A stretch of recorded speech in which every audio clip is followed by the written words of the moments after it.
You know, there are some of us that have been around long enough. Chuck Hunter and I share this relationship where we don't have to tell the joke anymore. We just exchange punchlines because we already know the joke. Both are fun until somebody you know sees you doing it. That's all I need to say about riding the scooter. Okay? Those of you that know the joke get that. These things are here.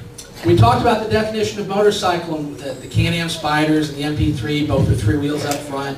All the trikes, the 3-wheel cars and 3-wheel trucks that are out there. A lot of those may or may not be passing fads.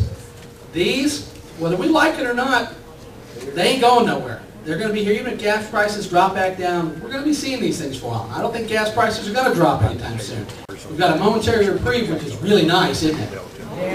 It's a hell of a thing when you're grateful for $1.80 gas. You know, wow, this is great.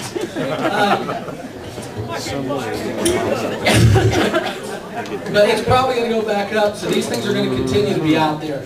Even if not, I mean, in European countries, they've been huge for years. And there's a certain niche market out there that likes them because of what they are. Now, are they motorcyclists? Maybe not. Some of them may develop into motorcyclists. Many of them never will.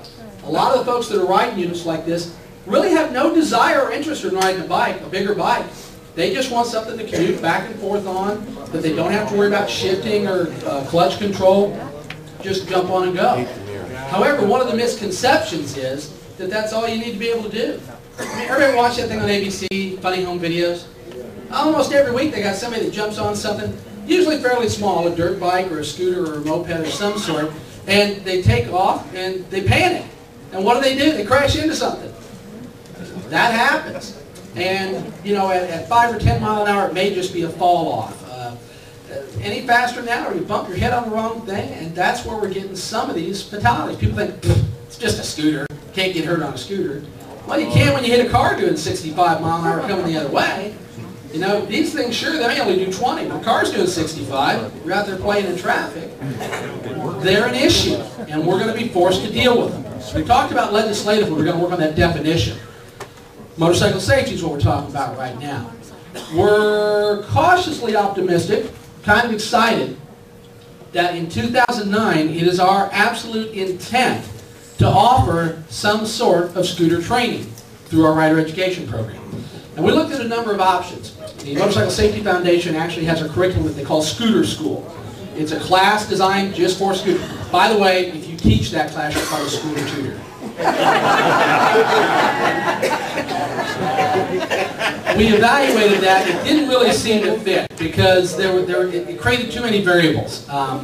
We didn't want to have to add truly another product to the menu, you know, because we'd have to have separate ranges, or even if it was on an existing facility, we'd have to paint new marks. And that could be confusing.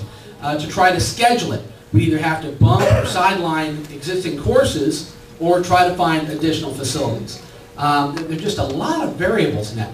Updating and training, recertifying of instructors into a new curriculum is an issue. So what we think, and this is about 98% sure, many of you already know that the site coordinators for ABATE Indiana's Motorcycle Safety Division will be having their annual meeting in this facility tomorrow. So it's going to be a busy weekend for us. Probably the major point of discussion is going to be scooters. We'll be talking about the definition, the law, how we define what they are, what fits, what doesn't fit, and how we go about incorporating these into the educational process through our rider education program. It said we train about 7,000, 7,500 students statewide each year.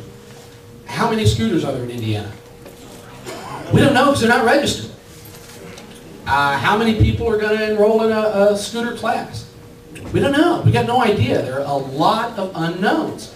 We could be inundated. You know, we could have thousands of these people come forward and say, I want to be trained. Or we may not get the first one. We just don't know.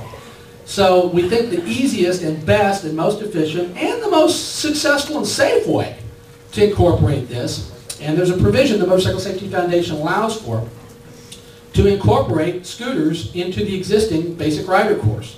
The same 3-day course that's done on a Friday night, Saturday, Sunday, 10 hours riding on cycle, 5 hours classroom. The scooter school has no classroom component. So especially if you're dealing with 15-year-old kids, They don't have driver's licenses already. They don't know rules of the road. They don't know strategies about how to deal with traffic. And the scooter school provides none of that.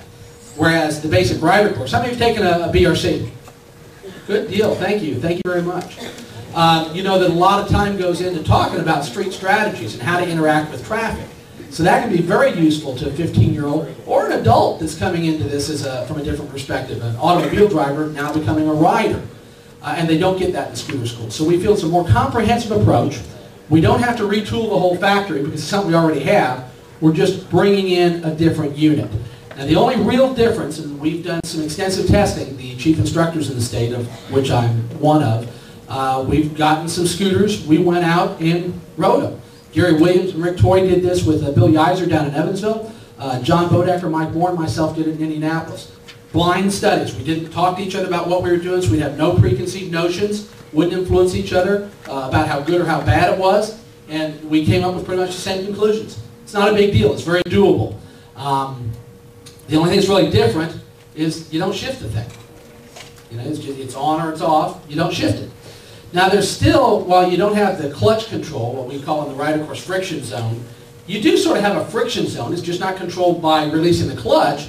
It's controlled by applying the throttle. There's a place where it starts to pull, the same way there's a place that starts to pull when you release the clutch. So while there are some differences, obviously there are some differences, there really are more similarities than we once thought. So we're anxious to find out how well received this is, how widely used it is, what response we get, if it has any impact on the accidents, crashes, injuries, fatalities that occur on these types of units. You go to our friend's shop down here in Indianapolis, and in the back room, at any given time, he's got about 15 of these that are banged up. They're brand new, but they're banged up. What's that telling you? As soon as they go home, they just bought this thing, and as soon as they go home, the first 2 days they've got it, they crash. And they come back to get fixed. We need to get these folks to understand that there is an issue here. They can't get hurt. They need to know how to use the things. If they want to use them, that's fine, but we want to make sure they know how to use them properly. So we're excited about this. We're going to need your help. Mostly we're going to talk to dealers and licensed branches because we figure it's either the folks buying these, whether it's for their kids or for themselves if they're an older adult, and the folks that subsequently may be registering these if we're successful in the General Assembly, that will make themselves available for training. So we're also going to ask you all to get the